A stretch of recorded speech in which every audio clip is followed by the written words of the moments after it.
Hello garden friends, and welcome to my channel DK's Garden Oasis. I am Debbie. I'm a master gardener and butterfly raising hobbyist. I hope to inspire gardening and also to conserve and bring pollinators to your garden. In today's video, I'm going to be continuing the series Attracting and Raising Monarchs. This is part 3, and this is the chrysalis to adult butterfly stage.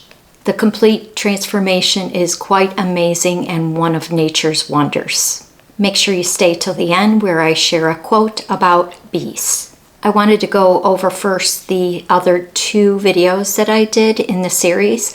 Part 1 was attracting the monarchs and what you can plant to bring in those pollinators, and I'll leave that video above. And then part 2 was continuing the series egg to caterpillar stage, and I'll also link that video above as well. My final video, part 4, will be tagging the monarch butterfly.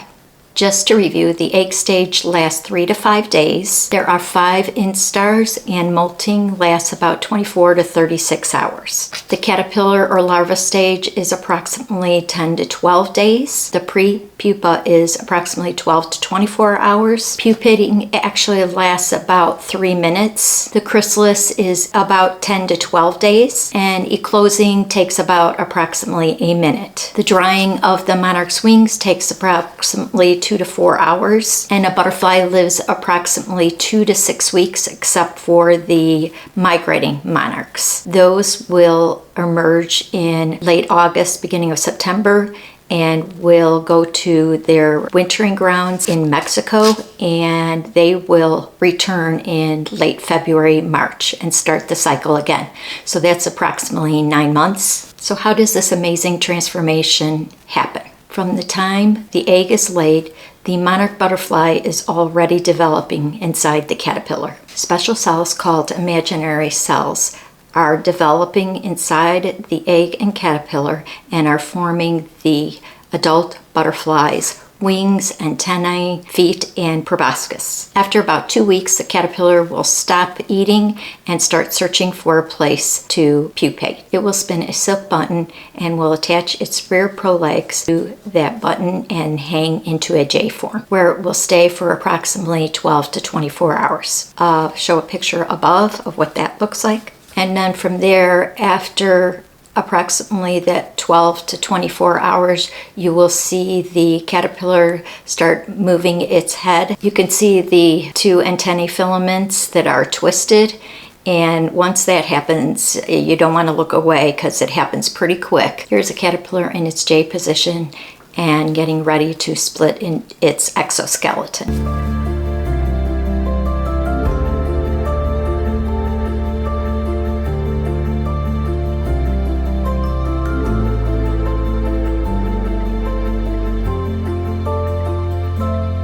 It splits its skin and wriggles up to its silk button to release its exoskeleton. And then here's a time lapse of a caterpillar going into its chrysalis.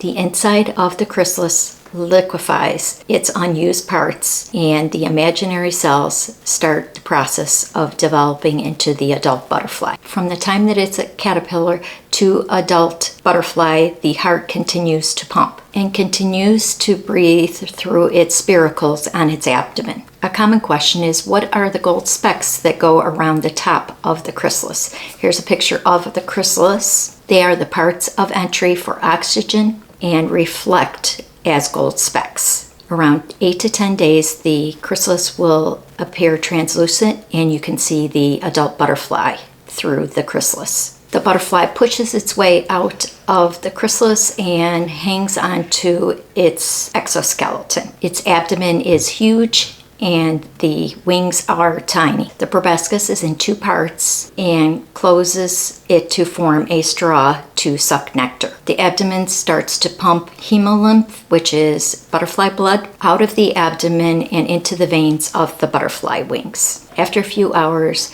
the wings will dry and the transformation is complete. Now that was the wonderful transformation of the monarch. Now we're going to talk about the things that can happen that are not so good to the monarch, but you need to be aware of the predators and other hazards of the monarch. Technid flies. Hard to differentiate from other flies, except they are hairy with big red eyes. They lay tiny eggs on the caterpillar. The hatchling maggots burrow inside the caterpillar and feed from the inside out, eventually killing them. Prevention tip is to bring as eggs. OE, and here's the scientific name, is a protozoan parasite that caterpillars ingest on milkweed.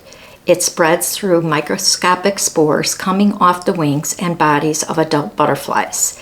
It causes weakness, disfigurement, and die from sheer exhaustion. Prevention: rinse off milkweed with water before giving to caterpillars. And I do know that some people do bleach eggs, which I have not done as of yet. It is also important that you don't have butterflies emerge overfeeding caterpillars, as this will promote disease. NPV, or Black Death, is a bacteria that thrives in moist environments. The chrysalis will turn dark and liquefy. Prevention: keep cage dry, well ventilated, and out of direct sunlight. Clean frass, disinfect enclosures with bleach after monarchs at close and when you're ready to reuse them.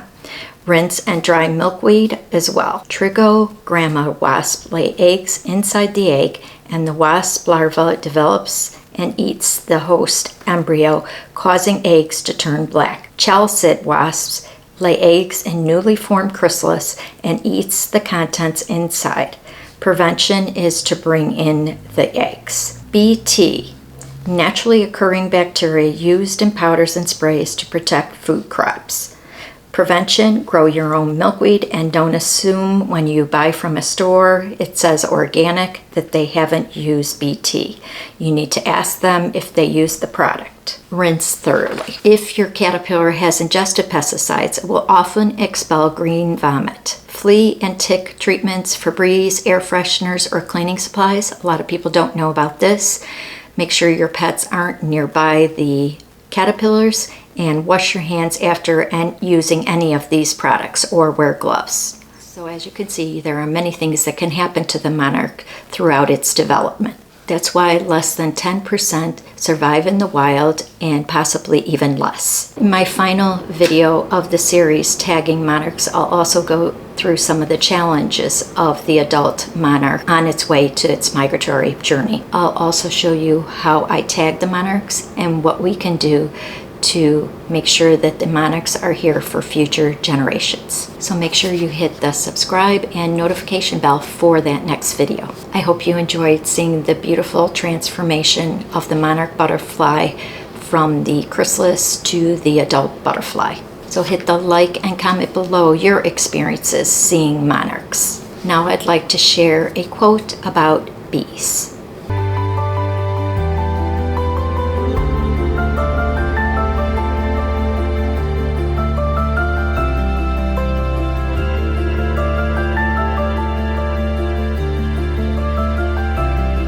Thanks for watching, and happy gardening. Bye-bye.